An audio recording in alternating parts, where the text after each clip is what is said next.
여러분, 반도체 패키징 공정에 대해 알고 계신가요? 패키징은 후공정이라고도 하는데요. 웨이퍼 위에 회로를 새기는 전공정을 끝낸 후에 칩을 오염과 열로부터 보호하기 위한 공정이기 때문인데요. 한 몇 년 전까지는 후공정은 그렇게 크게 주목받지 못했습니다. 전공정에 비해 굉장히 간단하고 어렵지 않은 공정이기 때문이었거든요. 그런데 요즘 트렌드가 조금 달라졌습니다. 삼성전자, SK하이닉스, 인텔, TSMC 같은 네로라 하는 세계적인 반도체 회사들이 패키징 설비에 투자를 하고 있고요. 인재 영입에도 상당히 공을 들이고 있죠. 그러면 왜 이렇게 반도체 패키징이 유행을 타게 됐는지 한번 차근차근 살펴보겠습니다.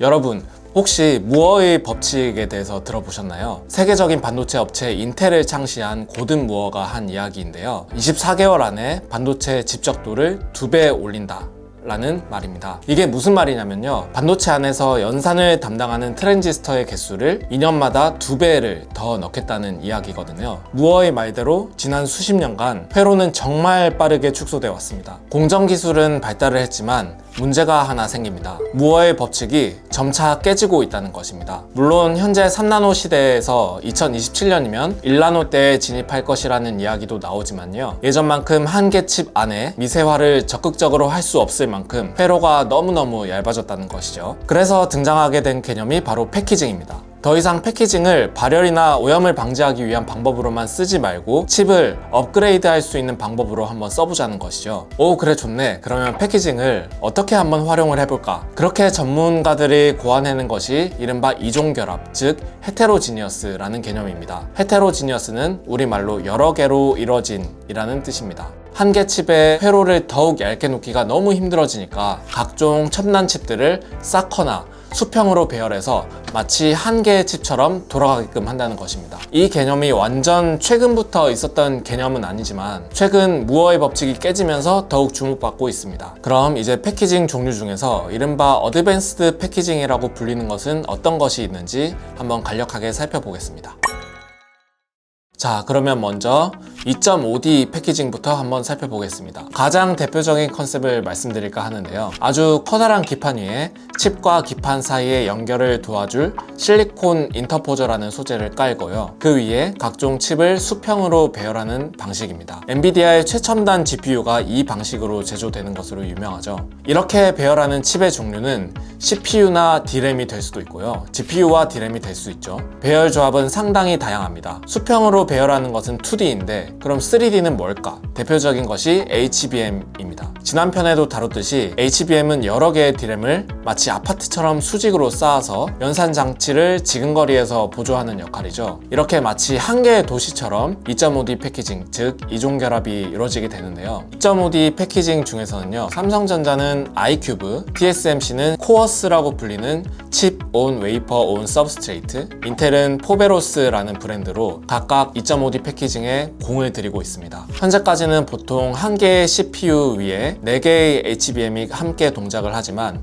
내후년에는 여러 개의 CPU와 또 12개 이상의 HBM이 쓰일 수 있는 가능성이 있습니다. 또 여기서 쓰이는 기판, 즉 PCB에 대한 이야기도 재밌습니다. 플립칩 볼 그리드 어레이, 이른바 FCBGA라고 해서요, 한 개 기판 위에 여러 개의 칩을 올릴 수 있는 네모난 기판입니다. 이 기판은 일본의 이비덴이 가장 잘하는데요, 우리나라의 삼성전기도 적잖은 양의 FCBGA 기판을 세계 여러 업체에 공급하고 있고요. LG이노텍도 첨단 패키징 산업의 발전에 따라 FCBGA를 신산업으로 삼고 생산 능력을 한참 올리는 중입니다. 2.5D 패키징의 또 다른 발전 형태인 3.5D 패키징에 대해서 설명드리려고 하는데요. 2.5D와 3D 패키징을 한층 고도화한 방법이죠. 삼성의 X큐브와 i큐브를 결합한 방법도 있겠고요. 또 다른 좋은 예가 AMD의 V캐시라는 패키징 기술일 것 같습니다. V캐시는요, CPU 바로 위에 캐시 메모리를 얹겠다는 개념입니다. 캐시 메모리는 CPU 안에 내장되어 있는 SRAM 메모리인데요. 연산이 D램보다 상당히 빠른 건 아주 큰 장점이지만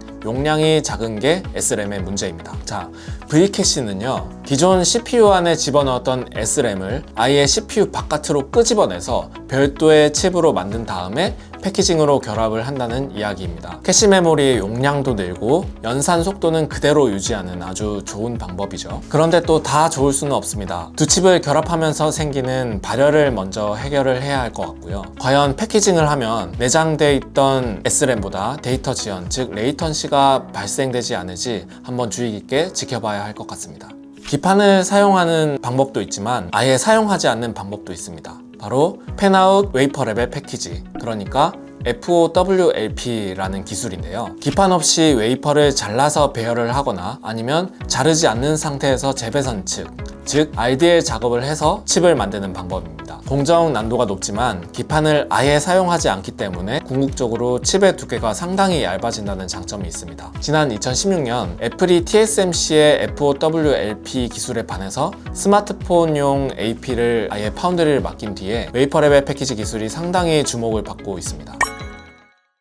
이런 첨단 패키징 기술이 발전하면서 나타나는 가장 흥미로운 현상은요, 초거대 반도체 회사들의 패키징 투자가 상당히 적극적으로 이루어지고 있다는 겁니다. 차근차근 살펴보면요, 먼저 세계 각지에는 Outsourced Semiconductor Assembly and Test, 즉 오사트라는 사업을 하는 업체들이 있습니다. 말 그대로 패키징 조립과 테스트를 담당하는 외주 업체들이 있다는 것입니다. 삼성, TSMC 등에서 만든 칩들이 이 회사들로 건너가 후공정 조립을 합니다. 대만 ASE, 미국 엠코, 한국에선 네페스 등이 패키징으로 유명한 회사들이죠. 그런데 최근에는요, 이런 수많은 후공정 업체들을 제치고 반도체 빅3, 그러니까 삼성전자, 인텔, TSMC 같은 회사들이 패키징 투자에 상당히 열을 올리고 있다는 겁니다. 제가 올해 시장조사업체 요울그룹이 발행한 패키징 관련 자료를 하나 가지고 왔는데요. 지난해 2022년 반도체 패키징 분야 설비 투자 1, 2, 3위를 인텔, TSMC, 삼성전자가 싹쓸이 했습니다. 지난해 세계 전체 패키징 설비 투자 금액인 145억 달러의 66% 수준입니다. 어마어마하죠. 이 빅3는 고객사의 칩을 대신 생산해주는 파운드리 사업도 집중적으로 육성하고 있는데요. 향후 패키징 생태계 형태가 어떻게 될지를 예상을 해보면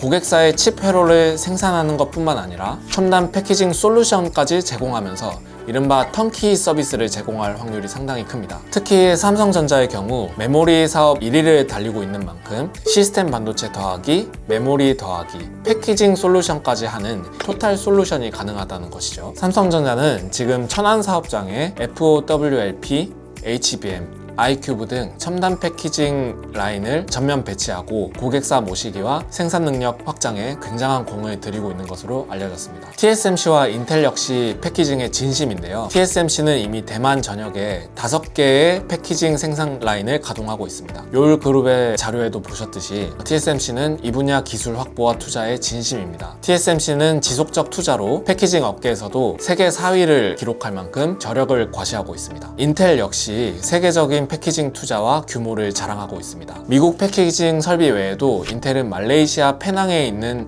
첨단 패키징 공장에 2021년부터 약 8조 원을 쏟아부으면서 첨단 패키징 라인을 건설하는 이른바 펠리컨 프로젝트를 상당히 열심히 하고 있는데요. 거기다가 인텔은 2030년경에 기존 PCB 기판을 뛰어넘는 글래스 기판으로 새로운 칩을 양산하겠다는 담대한 각오를 밝혔는데요. 과연 인텔은 2030년에도 패키징 업계의 선두주자가 될 수 있을지 한번 지켜봐야 될 것 같습니다. 갈수록 뜨거워지는 세계 반도체 패키징 패권 싸움, 반도체에 관심 있으신 분이라면 한번 주의 깊게 계속 살펴봐야 하지 않을까 싶습니다. 오늘은 여기까지 하겠습니다. 감사합니다.